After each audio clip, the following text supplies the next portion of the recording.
और आपको कैसे पता चलेगा कि यूरिक एसिड बढ़ा हुआ है और क्या खाएं क्या ना खाएं कि आपका यूरिक एसिड बैलेंस में बना रहे। नमस्ते आप सभी को, मैं doctor Rekha Sharma, Ayurvedic medical officer. कैसे हो आप सब? उम्मीद करती हूँ आप सब अच्छे होंगे, स्वस्थ होंगे और अपने जीवन में आयुर्वेद को अपना रहे होंगे। दोस्तों, आज मैं आपके लिए यूरिक एसिड को कम करने का एक इतना आसान उपाय लेकर आई हूँ जिसमें कि रिपोर्ट्स में तो यूरिक एसिड कम हो ही जाएगा। उसके साथ साथ अगर आपको जोड़ों में दर्द है, स्वेलिंग हो रखी है या सूजन हो रखी है या जकड़ाहट हो रखी है, इन सब चीजों से आप निजात पाएंगे। तो उन सभी बातों को जानने के लिए, अपने उपाय को जानने के लिए मेरी वीडियो को अंत तक जरूर देखिएगा। अब उससे पहले कि यूरिक एसिड को आप ठीक कैसे करें, आपको पहले पता होना चाहिए यूरिक एसिड है क्या, क्या कारण है यूरिक एसिड के बढ़ने के, और आपको कैसे पता चलेगा कि यूरिक एसिड बढ़ा हुआ है और क्या खाएं क्या ना खाएं कि आपका यूरिक एसिड बैलेंस में बना रहे। यूरिक एसिड जितनी कॉमन आज के टाइम में बीमारी हो गई है, उससे ज्यादा आसान है इसको ठीक करना। दोस्तों, यूरिक एसिड एक नेचुरल वेस्ट प्रोडक्ट होता है जो डेली हमारी बॉडी में बनता रहता है। डेली हमारी बॉडी में नई सेल्स बनती रहती हैं, टूटती रहती हैं। जब सेल्स टूटती हैं तो उनसे केमिकल रिलीज होता है जिसका नाम होता है purine. Purine further break down होता है जो कि यूरिक एसिड में कन्वर्ट हो जाता है। अब ये जो यूरिक एसिड बना है उससे हमारी किडनी नेचुरली डिटॉक्स कर देती है, यानी कि उसे छलनी की तरह छानकर हमारे शरीर से बाहर निकाल देती है। ये हुआ नॉर्मल सी रैट। पुरुषों में इसकी वैल्यू 3 से 7 mg पर डेसीलीटर होती है, वहीं महिलाओं में यूरिक एसिड की वैल्यू 3 से 6 mg पर डेसीलीटर तक होती है। लेकिन ये नॉर्मल सिनेरियो है। किसी कारण से जब हमारी बॉडी में यूरिक एसिड बहुत ज्यादा बढ़ जाता है तो किडनी उसे फिल्टर आउट, उसे छान नहीं सकती। इस वजह से हमारी ब्लड की, हमारी रिपोर्ट्स में भी यूरिक एसिड बढ़ जाता है और साथ साथ हमें कई सिम्टम्स देखने को मिलते हैं, हमारे शरीर में बहुत से चेंजेस देखने को मिलते हैं। जब यूरिक एसिड की वैल्यू हमारे ब्लड में एक लेवल से ज्यादा हो जाती है तो उसके क्रिस्टल्स बनने लग जाते हैं। फिर वो क्रिस्टल जहां भी उसे जगह मिले वहां ज्वाइन हो जाते हैं। जैसे कि अगर उसे जॉइंट्स में जगह मिलती है तो वो वहीं लग जाते हैं और पेन शुरू कर देते हैं, या वो किसी ऑर्गन में भी जाएंगे तो वो उस ऑर्गन को भी डैमेज भी कर सकते हैं।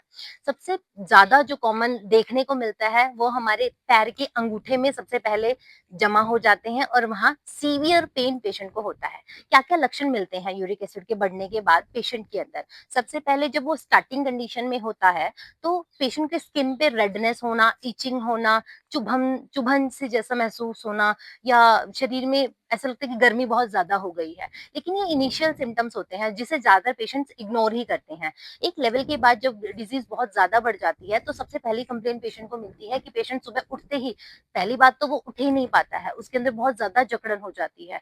दूसरी बात, जब भी वो पैर नीचे रखता है तो उसके पैर में ही बहुत दर्द होने लग जाता है, मतलब पेशेंट पैर नीचे भी नहीं रख पाता, उसको इतना पेन महसूस होता है। साथ साथ अकड़न हो जाना, स्वेलिंग, जॉइंट में सूजन बहुत ज्यादा मिलती है। तो ये सब लक्षण देखने को मिलते हैं पेशेंट के अंदर। अब ये अगर हम देखें तो यूरिक एसिड क्यों बढ़ रहा है, किस किस वजह से बढ़ रहा है? एक पहली चीज होती है कि किडनी उसे फिल्टर नहीं कर पा रही है, मतलब या तो आपकी किडनी ही खराब हो गई है जो यूरिक एसिड को फिल्टर नहीं कर पा रही, आप नॉर्मली डाइट ले रहे हो फिर भी नहीं कर पा रही है, पहला कारण जो रेयर है। दूसरा, हमारी डाइट में प्यूरिन इनटेक एक तरह से बहुत ज्यादा हो गई है।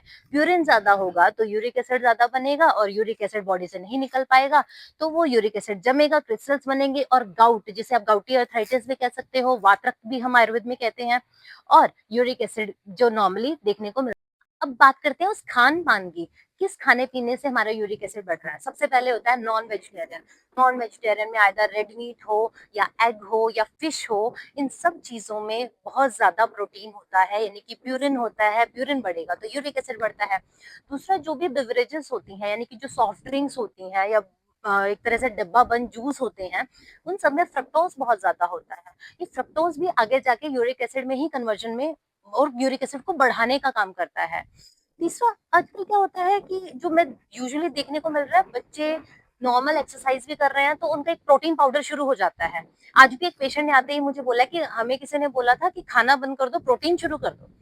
प्रोटीन हमारी बॉडी को इतनी रिक्वायरमेंट होती ही नहीं है, हम अलग से ऊपर से प्रोटीन प्रोटीन किसी किसी को चाहिए। जैसे कि अगर प्रेग्नेंट लेडी है तो उसका हम किसी अमाउंट में प्रोटीन शायद थोड़ा बढ़ा सकते हैं। ये जो जिम जिम करते हैं, या जो मतलब एक तरह से जिम भी लाइट जिम नहीं, डेली वाली एक्सरसाइज नहीं, जो रेसलर्स होते हैं उनके लिए शायद थोड़ी डाइट में हमें प्रोटीन ज़्यादा चाहिए, बट नॉर्मल आम लोगों को जो नॉर्मली छोटे-मोटे जिम कर रहे हैं, एक्सरसाइज कर रहे हैं, वो भी आजकल प्रोटीन पाउडर शुरू कर रहे हैं। तो प्रोटीन इतना लेंगे जितना हमारी बॉडी को ज़रूरत ही नहीं है, तो एक लेवल तक जाकर वो बढ़ेगा ही, फिर वो यूरिक एसिड में कन्वर्ट होगा और बॉडी में पेन्स की तरफ ले डाउन करेगी बॉडी। तो ये भी सबसे बड़ा जो मेजर कारण आज के टाइम पे देखने को मिल रहा है।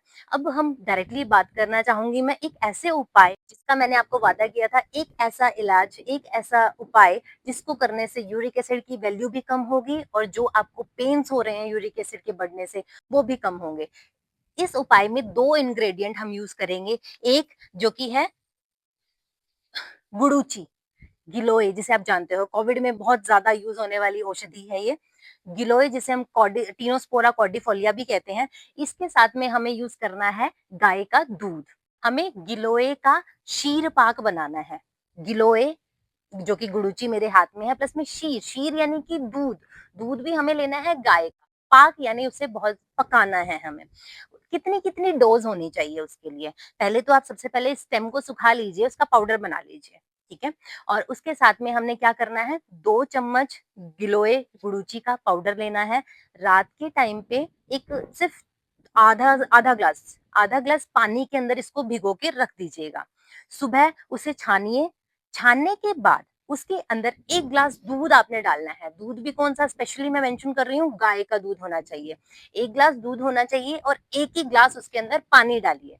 तो फिर उसको पहले लो फ्लेम पर उसे अच्छे से पकाइए। पकने के बाद एक स्टेज पर जब पानी सारा का सारा इवेपोरेट हो जाए, वाष्प हो जाए और सिर्फ उसमें दूध ही बच जाए, उसको गैस को बंद करिए और उसको सुबह एक टाइम पीना शुरू करिए। यानी कि 1 ग्लास दूध आपको गिलोय शीर पाक पीना है।